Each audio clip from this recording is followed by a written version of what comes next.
प्यारे बच्चों, आप सभी को मेरा प्यार भरा नमस्कार। आइए आज हम मैजिक माइंड क्लास 6 की किताब मनस्वी का पठन पाठन करते हैं। आइए आज हम कक्षा 6 का पाठ 8 यानी सबसे प्यारी मेरी माँ का अध्ययन करते हैं। पाठ प्रवेश। आपने पशु पक्षियों के विषय में बहुत कुछ सुन रखा होगा। पशु पक्षी सजीव होते हैं। सजीव मतलब उनमें भी जीवन होता है, किंतु भाषा नहीं समझते। प्रस्तुत कहानी में सेठ और चिड़िया की बातचीत का वर्णन है। मनुष्य अपने स्वार्थ में पक्षियों को अपना गुलाम बनाने की चेष्टा करता है, तो मनुष्य क्योंकि सर्वश्रेष्ठ प्राणी है पृथ्वी का, तो वो क्या सोचता है कि जितने भी बाकी पशु पक्षी हैं ये उसके अधीन हैं, उन्हें अपना नौकर बनाना चाहता है, उन्हें अपने गुलाम बनाने की चेष्टा करता है। किंतु चिड़िया सेठ के बहकावे में नहीं आती और अपनी माँ के पास सुरक्षित पहुंच जाती है। आइए प्रस्तुत पाठ को पढ़कर जाने कैसे। रामदास ने अपनी संगमरमर की नई कोठी बनवाई है। तो सेठ रामदास जो है ये बहुत अमीर है, तो इसकी जो कोठी है वो किसकी बनी हुई है? संगमरमर के पत्थर की। उसके सामने बहुत सुहावना बगीचा भी लगवाया गया है। सुहावना मतलब मन भावना, जो मन को प्रसन्नचित कर दे। उसको कला से बहुत प्रेम है, धन की कमी नहीं है और कोई व्यसन छू नहीं गया है। सुंदर अभिरुचि के आदमी है, मतलब उन्हें वे कला के प्रेमी हैं, उन्हें कला से बहुत प्यार है। अलग अलग नई तरीके की चीजें उन्हें बनवा कर रखना, अपने घर में सजाना बहुत पसंद है। फूल पौधे, रकाबियों से हौजों में लगे फव्वारों में उछलता हुआ पानी उन्हें बहुत अच्छा लगता है। तो मतलब कि वो प्रकृति प्रेमी है। उन्हें पेड़ पौधे लगाना, फव्वारे में से पानी निकलता हुआ, झरने में से पानी निकलता हुआ बहुत पसंद है। शाम को जब दिन की गर्मी ढल जाती है और आसमान कई रंगों का हो जाता है, तब कोठी के बाहर चबूतरे पर तख्त डलवा कर मसनद के सहारे वे गलीचे पर बैठते हैं और प्रकृति की छटा निहारते हैं। तो शाम को सेठ रामदास क्या करते हैं? वे प्रकृति की छटा को निहारने के लिए बगीचे में जाते हैं। इसमें मानो उनके मन को तृप्ति मिलती है, मन उनका शांत हो जाता है। मित्र हुए तो उनसे विनोद चर्चा मतलब हास्य की बातें करना, एक दूसरे को मन की बात को बताना करते हैं। नहीं तो पास रखे हुए फर्शी हुक्के की सटक को मुंह में दिए ख्याल ही ख्याल में संध्या को स्वप्न की भांति गुजार देते हैं। नहीं तो वो शांति से वहीं पे बैठे रहते हैं। आज कुछ बादल थे, तो आज के संध्या का वर्णन है कि वहां पे कुछ बादल थे, घटा गहरी नहीं थी, धूप का प्रकाश उनमें से छन छन कर आ रहा था। रामदास मनसद के सहारे बैठे थे। उन्हें जिंदगी में क्या स्वाद नहीं मिला था, मतलब उन्होंने अपनी जिंदगी में सभी सुखों का अनुभव किया था, पर जी भरकर भी कुछ खाली सा रहता है। उस दिन संध्या समय उनके देखते देखते सामने की गुलाब की डाली पर एक चिड़िया आन बैठी। तो वो क्या देखते हैं कि एक छोटी सी चिड़िया गुलाब की डाली पर आके बैठती है। चिड़िया बहुत ही सुंदर थी, तो चिड़िया उन्हें बहुत ही देखने में प्रिय लगी। उसकी गर्दन लाल थी और गुलाबी होते होते किनारे पर जरा जरा नीली पड़ गई थी। पंख ऊपर से चमकदार स्याह थे, स्याह मतलब काले, बहुत तेज, अच्छे से गाढ़े रंग के थे। उसका नन्हा सा सिर तो बहुत प्यारा लगता था, पर शरीर पर चित्र विचित्र चित्रकारी थी। चिड़िया को मानो रामदास की सत्ता का कुछ पता ही नहीं था। तो चिड़िया तो आसमान का प्राणी थी, वो तो स्वच्छंद रहने में विश्वास रखती थी, आजाद पंछी थी, तो उसे पता नहीं था कि भैया ये बगीचा किसने बनवाया है? रामदास ने बनवाया है। मानो तनिक देर का आराम भी उसे नहीं चाहिए था। कभी पर हिलती थी, कभी फुदकती थी। वह खूब खुश मालूम होती थी, अपनी नन्ही सी चोंच से प्यारी प्यारी आवाजें निकाल रही थी। तो चिड़िया चहचहा रही थी। रामदास को वह चिड़िया बड़ी मनमानी लगी, तो उन्हें लगा कि भैया ये तो बस अपनी मनमानी ही किए जा रही है। उसकी स्वच्छंदता मतलब आजादी बड़ी प्यारी जान पड़ती थी। कुछ देर तक तो वह उस चिड़िया का इस डाल से उस डाल पर थिरकना देखते रहे। तो चिड़िया एक डाल से दूसरी डाल पे जा रही थी। इस समय वह अपना बहुत कुछ भूल गए, तो उन्हें याद ही नहीं रहा कि वो क्या कर रहे हैं, बैठे हैं यहाँ पर। वो सिर्फ चिड़िया को ही निहार रहे थे। उन्होंने उस चिड़िया से कहा, आओ तुम बड़ी अच्छी आई, यह बगीचा तुम लोगों के बिना सूना लगता है। तो उसको कहते हैं कि तुम पशु पक्षियों के बिना मेरा यह बगीचा बहुत सूना है। सुनो चिड़िया, तुम खुशी से यह समझो कि यह बगीचा मैंने तुम्हारे लिए ही बनवाया है, तुम बेखटके यहाँ आया करो। तो उसको कहते हैं ये बगीचा मैंने तुम लोगों के लिए ही बनवाया है और तुम बेखटके यहाँ आया करो। चिड़िया पहले तो असावधान रही, फिर जानकर की बात उससे की जा रही है वे एकाएक तो घबराई। तो उसको चिड़िया को थोड़ा सा संकोच हुआ, वो घबरा गई कि सेठ उससे क्यों बात कर रहा है। फिर संकोच को जीत कर बोली, मुझे मालूम नहीं था ये बगीचा आपका है, मैं अभी चली जाती हूँ। पल भर सांस लेने में यहाँ टिक गई थी। तो चिड़िया कहती है, उनको बहुत ही प्यार से बोलती है कि मुझे नहीं पता था कि ये बगीचा आपका है, मैं यहाँ से चली जाती हूँ, मैं तो बस थोड़ी देर यहाँ पर अपनी थकान मिटाने के लिए रुक गई थी। रामदास ने कहा, हाँ बगीचा तो मेरा है, ये संगमरमर की कोठी भी मेरी है, लेकिन इन सबको तुम अपना ही समझ सकती हो। तो रामदास को वो चिड़िया बड़ी अच्छी लगी थी, तो उन्होंने उसको कहा कि ये कोठी भी मेरी है, ये बगीचा भी मेरा है, तुम इसे अपना भी समझ सकती हो, सब कुछ तुम्हारा है, तुम कैसी भोली हो, कैसी प्यारी हो, जाओ नहीं बैठो, मेरा मन तुमसे बहुत खुश होता है। तो चिड़िया को रोकते हैं, कहते तुम यहीं रुको, मुझे तुमसे बात करना, तुम्हें निहारना बहुत अच्छा लगता है। चिड़िया बहुत कुछ सकुचा गई यानी कि घबरा गई। उसे बोध हुआ कि यह उसकी गलती तो नहीं हुई कि वह यहाँ बैठ गई है। उसका थिरकना रुक गया। भयभीत सी वह बोली, मैं थक कर यहाँ बैठ गई थी, मैं अभी चली जाऊंगी, बगीचा आपका है, मुझे माफ करो। तो चिड़िया को बहुत घबराहट होने लगी कि सेठ उसको ऐसे क्यों कह रहा है। तो उसको कहती है कि मैं यहाँ से चली जाऊंगी। रामदास ने कहा, मेरी भोली चिड़िया, तुम्हें देखकर मेरा चित्त प्रफुल्लित हुआ है। प्रफुल्लित मतलब खुश हुआ है, चित्त यानी हृदय, मन। मेरा महल भी सूना है, वहां कोई भी चहचहाता नहीं है, तुम्हें देखकर मेरी रंगनियों का जी बहलेगा। चिड़िया बोली, मैं माँ के पास जा रही हूँ, सूरज की धूप खाने और हवा से खेलने और फूलों से बात करने में मैं जरा घर से उड़ आई थी, अब सांझ हो गई है, सांझ मतलब शाम हो गई है, और माँ के पास जा रही हूँ। तो चिड़िया बहुत घबरा गई थी कि सेठ रामदास उसको ऐसे क्यों कह रहा है। तो चिड़िया कहती है कि अब मुझे ना शाम हो गई है, मैं अपनी मम्मी के पास जा रही हूँ, अभी अभी मैं चली जा रही हूँ, आप सोच ना करें। रामदास ने कहा, प्यारी चिड़िया पगली मत बनो। तो उसको कहता है, रोकने की कोशिश करते हैं वो, देखो तुम्हारे चारों तरफ कैसी बहार है, कि यहाँ का वातावरण कितना मन भावना है, देखो वह पानी खेल रहा है, उधर गुलाब हंस रहे हैं, मतलब यहाँ पे प्रकृति ने अपनी पूरी छटा बिखेर रखी है। भीतर महल में चलो, जाने क्या क्या ना पाओगी, तुम मेरे महल में चलोगी तो तुम्हें बहुत कुछ मिलेगा। मेरे दिल वीरान है। तो कहता है, मेरा दिल जो है वो बिल्कुल खाली है, वहां कब हंसी सुनने को मिलती है, मेरे पास बहुत सा सोना मोती है। तो कहते हैं, मेरे पास हीरे जवाहरात सोना मोती सब कुछ है, बस मन का चैन नहीं है, और वो चैन मुझे कब मिला, जब मैंने तुम्हें एक डाली से दूसरी डाली थिरकते देखा। तुम मुझे खुश रखना, और तुम्हें क्या चाहिए, माँ के पास बताओ क्या है, तुम यहाँ ही सुख से रहो मेरी भोली चिड़िया। तो कहते हैं, माँ के पास तो कुछ भी नहीं है, तुम मेरे पास रहो, मेरे पास तो सुख सुविधा के सभी साधन है। चिड़िया इन बातों से बहुत डर गई। वह बोली, मैं भटक कर तनिक आराम के लिए इस डाली पर रुक गई थी, अब भूलकर भी ऐसी गलती नहीं होगी, मैं अभी यहाँ से उड़ जा रही हूँ, तुम्हारी बातें मेरी समझ में नहीं आती, मेरी माँ के घोंसले के बाहर बहुतेरी सुनहरी धूप बिखरी है रहती है, मुझे और क्या करना है, 2 दाने माँ ला देती है, और जब मैं पर खेलने बाहर जाती हूँ तो माँ मेरी बाट देखती रहती है, मुझे तुम और कुछ मत समझो, मैं अपनी माँ की हूँ। तो वो कहती है, चिड़िया कहती है कि मैं तो अपनी माँ के पास ही जाऊंगी, मुझे वही सुकून मिलता है, माँ मुझे खाना को खाना दे देती है, मैं वहीं बाहर खेल लेती हूँ, और जब तक मैं बाहर रहती हूँ माँ मेरी बाट देखती रहती है। रामदास ने कहा, भोली चिड़िया तुम कहाँ रहती हो, तुम मुझे नहीं जानती हो। तो अब वो कहता है कि तुम मुझे नहीं जानती हो चिड़िया, मैं माँ को जानती हूँ, भाई को जानती हूँ, सूरज को और अपनी धूप को जानती हूँ, घास फल पानी और फूलों को जानती हूँ, महामान्य तुम कौन हो, मैं तुम्हें नहीं जानती। तो चिड़िया कहती है, मैं प्रकृति की सब चीजों को जानती हूँ, चाहे वो पानी हो, जल हो, पहाड़ हो, पर्वत हो, पेड़ हो, सबको जानती हूँ, तुम कौन हो, मैं तुम्हें नहीं जानती। रामदास, तुम भोली हो चिड़िया, तुमने मुझे नहीं जाना, तब तुमने कुछ नहीं जाना, मैं ही हूँ सेठ रामदास, मेरे पास क्या नहीं है, जो मांगो मैं वही दे सकता हूँ। तो कहता है, मेरे पास सब कुछ है, दुनिया की सारी सुख सुविधाएं हैं, मैं तुम्हें जो तुम मुझसे मांगोगी मैं तुम्हें दे सकता हूँ, पर मेरी तो छोटी सी जात है। तो चिड़िया कहती है, मैं तो एक छोटे सा प्राणी हूँ, मेरी क्या इतनी बड़ी औकात कि मैं तुम्हारे जैसे सेठ के साथ रह सकूं, आपके पास सब कुछ होगा तब मुझे जाने दीजिए। तो कहती, तुम्हारे पास तो सब कुछ है, तो तुम मुझे यहाँ क्यों रखना चाहते हो, मुझे यहाँ से जाने दो।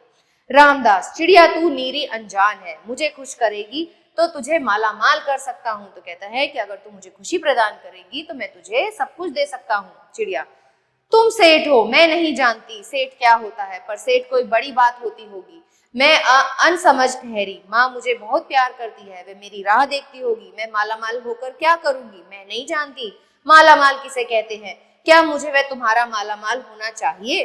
तो चिड़िया कहती है कि मुझे तो नहीं पता कि ये सुख सुविधाएं क्या होती हैं, मैं तो एक छोटी सी चिड़िया हूँ जो अपनी माँ की गोद में रहती हूँ, मुझे तो वही प्यारी है। सेठ, अरे चिड़िया, तुझे बुद्धि नहीं है? तू सोना नहीं जानती? सोना, सोना मतलब पैसे, बहुत ज्यादा। सोना क्या होता है बच्चों? एक धातु होता है। उसी की जगत तो तृष्णा है, तो उसी की तो जगत में तृष्णा है, मतलब हर कोई सोने को ही चाहता है। हर कोई चाहता है ना कि उसके पास सोना आ जाए, खूब सारा गोल्ड हो उसके पास, तो हर कोई चाहता है। और तुझे सोने की चाह नहीं है? वह सोना मेरे पास ढेर का ढेर है, और मेरे पास तो सोने के अंबार लगे हुए हैं। तेरा घर समूचा सोने का होगा। तो कहते हैं मैं तेरा एक छोटा सा घर बनवाऊंगा, जो कि किसका बना होगा? सोने का बना होगा। ऐसा पिंजरा बनवाऊंगा कि कहीं दुनिया में ना होगा, ऐसा कि तू देखती रह जाएगी। तो कहते हैं मैं तेरे सपनों से भी सुंदर घर बनवा कर दूंगा तुझे, वो भी सोने का। तू उसके भीतर थिरक फुदक कर मुझे खुश करियो, तेरा भाग्य खुल जाएगा। तेरे पानी पीने की कटोरी भी सोने की होगी। तो कहते हैं मैं तेरे लिए सब कुछ सोने का बनवा दूंगा, बस तू मेरे पास ही रह जा। चिड़िया, वह सोना क्या चीज होती है? तो उसको नहीं पता कि सोना क्या चीज होती। कहती मुझे तो बिल्कुल नहीं पता ये सोना क्या होता है। सेठ, तू क्या जानेगी? तू चिड़िया जो है, सोने का मूल्य सीखने के लिए तुझे बहुत सीखना है। बस ये जान ले कि सेठ रामदास तुझे बात कर रहा है, जिससे मैं बात तक कर लेता हूँ उसकी किस्मत खुल जाती है। तो सेठ यहाँ अपना बड़प्पन दिखाता है, कहता है कि मैं तो सबसे बात नहीं करता, लेकिन जिससे भी मैं बात करता हूँ उसकी किस्मत खुल जाती है। तू अभी जग का हाल नहीं जानती, मेरी कोठियों पर कोठियां हैं, बगीचों पर बगीचे हैं, दास दासियों की संख्या नहीं है, पर तुझे मेरा चित्त प्रसन्न हुआ है। तो कहते हैं मेरे पास सब कुछ है, दास दासियां, कोठी, बहुत सारे बंगले हैं, बस तुझे ही देखकर मेरे मन को खुशी मिली है। ऐसा वरदान कब किसी को मिलता है? री चिड़िया, तू इस बात को समझती क्यों नहीं? तो कहते हैं तुझे समझना पड़ेगा कि तू मेरे साथ रह के ज्यादा खुश रहेगी। चिड़िया, सेठ मैं नादान हूँ, मैं कुछ समझती नहीं, पर मुझे देर हो रही है, मेरी माँ बाट देखती होगी, मेरी माँ मेरी इंतजार करती होगी। सेठ, ठहर ठहर, इस अपने पास के फूल को तूने देखा? यह एक है, ऐसे अनगिनत फूल हैं, ऐसे अनगिनत फूल मेरे बगीचे में हैं। तो कहते तूने तो अभी एक ही फूल देखा है, ऐसे अनगिनत फूल मेरे बगीचे में हैं। वे भांति भांति के रंगों के हैं, भांति भांति मतलब तरह तरह के रंगों के हैं, तरह तरह की उनकी खुशबू है। चिड़िया, मैंने चित्त प्रसन्न किया है, और वे सब फूल तेरे लिए खिला करेंगे। वहां घोंसले में तेरी माँ है, पर माँ क्या है? इस बाहर के सामने तेरी माँ क्या है? तो कहते हैं यहाँ पर तो सब कुछ है, और तेरी माँ के पास क्या है? तेरी माँ के पास तो कुछ भी नहीं है, तो तू यहीं रह जा। वहां तेरे घोंसले में कुछ भी तो नहीं है, तू अपनों को नहीं देखती, अपने को नहीं देखती, यानी कि तू अपने बारे में विचार कर। कैसी सुंदर तेरी गर्दन, कैसी रंगीन दे, तू अपने मूल्य को क्यों नहीं देखती? कहते हैं कि तू तो बहुत मूल्यवान है, क्योंकि तू बहुत सुंदर है देखने में। मैं तुझे सोने से मढ़कर तेरा मूल्य को चमका दूंगा, तो मैं तुझे सोने हीरे बनाकर तुझे और सुंदर बना दूंगा। मैंने तेरे चित्त को प्रसन्न किया है, तू मत जा, यही रह। तो उसको कहते हैं कि तू कहीं मत जा, तू बस यहीं रह जा। चिड़िया, सेठ मैं अपने को नहीं जानती, इतना जानती हूँ कि माँ मेरी माँ है, और मुझे यहाँ देर हो रही है। सेठ मुझे रात मत करो, रात में अंधेरा बहुत हो जाता है, और मैं राह भूल जाऊंगी। तो अब शाम हो रही थी, तो चिड़िया को डर लग रहा था, इसीलिए वो सेठ को कहती है कि मुझे विदा करो, क्योंकि अब रात होने वाली है और मैं घर जाने का राह भूल जाऊंगी। सेठ ने कहा, अच्छा चिड़िया, जाती हो तो जाओ, पर इस बगीचे को अपना ही समझो, तुम बड़ी सुंदर हो। तो कहते हैं अगर तुम्हें जाना है तो चली जाओ, लेकिन ये बगीचा जो है ये जिसे तुम अपना ही समझो। यह कहने के साथ ही सेठ ने एक बटन दबा दिया। उसके बटन से दूरी कोठी में के अंदर आवाज हुई, जिसे सुनकर एक दास झटपट भागकर आया। यह सब क्षण भर मतलब तुरंत, बहुत जल्दी में हो गया, और चिड़िया कुछ भी नहीं समझी। तो सेठ ने क्या किया? सेठ ने चालाकी दिखाई, उसने बटन दबाकर अपने नौकर को चिड़िया को पकड़ने के लिए बुला लिया। सेठ कहते रहे, तुम अभी माँ के पास जाओ, माँ बाट देखती होगी, पर कल आओगी ना? कल आना, परसों आना, रोज आना। तो सेठ जो है वो चिड़िया को बहका रहे हैं, चिड़िया को अपनी बातों में उलझा रहे हैं। यहाँ यह कहते कहते दास को सेठ ने इशारा कर दिया कि वह चिड़िया को पकड़ने के जतन में चला। तो जतन मतलब उसको चेष्टा करने लगा, उसको पकड़ने की कोशिश करने लगा। सेठ कहते रहे, सच तुम बड़ी सुंदर लगती हो। मतलब वो क्या कर रहे हैं? वो चिड़िया का ध्यान बहका रहे हैं, ताकि दास जो है वो चिड़िया को पकड़ ले। चिड़िया, दो बहन एक भाई, पर मुझे देर हो रही है। हाँ जाना, अभी तो उजाला है, दो बहन एक भाई है, बड़ी अच्छी बात है। तो वो चिड़िया को यहाँ पर बहका रहे हैं, पर चिड़िया के मन के भीतर जाने क्यों चैन नहीं था। चिड़िया को अवगत हो गया था कि सेठ जो है उसके साथ चाल चल रहा है, इसलिए उसके मन को चैन नहीं था। वह चौकन्नी हो चारों ओर देखती थी। उसने कहा सेठ मुझे देर हो रही है। सेठ ने कहा देर अभी कहाँ, अभी उजाला है। सेठ कहता है अभी तो देर नहीं हो रही, अभी तो उजाला है। मेरी प्यारी चिड़िया तुम अपने घर का इतने और हाल सुनाओ, भय मत करो। तो उसको बातों में लगा रहे थे। कहते तुम मुझे और बातें बताओ अपने घर की। चिड़िया ने कहा सेठ मुझे डर लगता है, माँ मेरी दूर है, रात हो जाएगी तो राह नहीं सूझेगी। इतने में चिड़िया को बोध हुआ कि जैसे एक कठोर स्पर्श उसकी, तो चिड़िया को जब ये आभास हो गया कि कोई उसे पकड़ रहा है तो वह उड़ती हुई अपनी माँ की गोद में जाके पहुंची और माँ की गोद में जाके सुबकने लगी। माँ ने बच्ची को छाती से चिपका कर पूछा, तो माँ होती है, माँ तो बच्चे को बहुत प्यार करती है, तो अपनी छाती से लगाकर बच्चे से पूछा क्या है मेरी बच्ची, क्या है। पर बच्ची कांप कांप कर माँ की छाती से और चिपक गई, बोली कुछ नहीं, बस सुबकती रही, ओ माँ ओ माँ। तो बच्चे को भी माँ के पास ही आकर चैन पड़ता है। बड़ी देर में उसे ढांढस बता मतलब उसका चित्त जो है वो शांत हुआ। तब वह एक पलक नीच उस छाती में ही चिपक कर सोई, जैसे अब पलक ना खोलेगी, मतलब माँ के पास आकर उसको चैन मिल गया। तो ये कहानी किसने लिखी है, ये लिखी है जैनेन्द्र कुमार ने। आइए बच्चों इसके शब्द अर्थ देखते हैं। सुहावना, सुहावना मतलब रमणीक यानी के सुंदर। व्यसन, लत, रकाबियों, तश्तरियों। सकुचाना, सकोच करना। प्रफुल्लित, प्रसन्न हुआ। सांझ, संध्या, असमय जिसे समझना हो। चित, चित का अर्थ होता है मन। क्षण भर का अर्थ होता है पल भर। जतन, उपाय। आइए बच्चों इस पाठ का अभ्यास देखते हैं। रामदास ने कोठी के सामने क्या लगवाया, उसने कोठी के सामने एक बगीचा बनवाया। चिड़िया की गर्दन कैसी थी, चिड़िया की गर्दन बहुत सुंदर थी। चिड़िया को देखकर किसका मन प्रफुल्लित हुआ, सेठ रामदास का। चिड़िया कहाँ जाना चाहती थी, चिड़िया माँ के पास जाना चाहती थी। आइए इसके लिखित प्रश्न देखते हैं। सही विकल्प पर निशान लगाइए। रामदास ने संगमरमर की बनाई कोठी। रामदास को किससे बहुत प्रेम है, कला से। चिड़िया के लिए 2 दाने ला देती है कौन, उसकी माँ। चिड़िया को पकड़ने के लिए माधवदास ने इशारा दिया, किसको इशारा किया था, अपने दास को। निम्नलिखित को सुमेल कीजिए। कोठी, कोठी किसकी बनी थी, संगमरमर की। खाने का कटोरा कैसा होगा, सोने का। चित्र विचित्र चित्रकारी कौन करता था, कहाँ थी, चिड़िया के शरीर पर, तो ये ग आएगा। मालामाल कौन था, सेठ माधवदास, तो यहाँ पे आप भ लिखेंगे। प्यारी प्यारी कौन है, माँ। रिक्त स्थानों की पूर्ति कीजिए। सेठ ने चिड़िया से कहा आओ तुम बहुत अच्छी आई, यह बगीचा तुम लोगों के बिना सूना लगता है। मेरी भोली चिड़िया तुम्हें देखकर मेरा चित्त प्रसन्न हुआ। बाकी के भाग आप अपने आप से अपनी उत्तर पुस्तिका में करेंगे।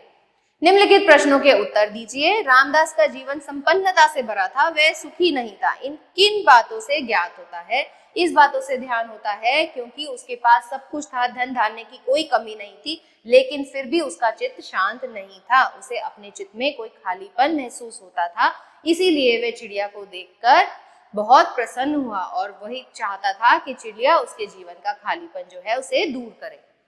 रामदास और चिड़िया के मन भावों में के अंतर क्या क्या थे। रामदास चिड़िया को कैद में रखना चाहता था, उसको सोने की चिड़िया में, सोने के पिंजरे में सुंदर से सोने के हारों से सजाकर सोने की कटोरी में पानी पिलाना चाहता था।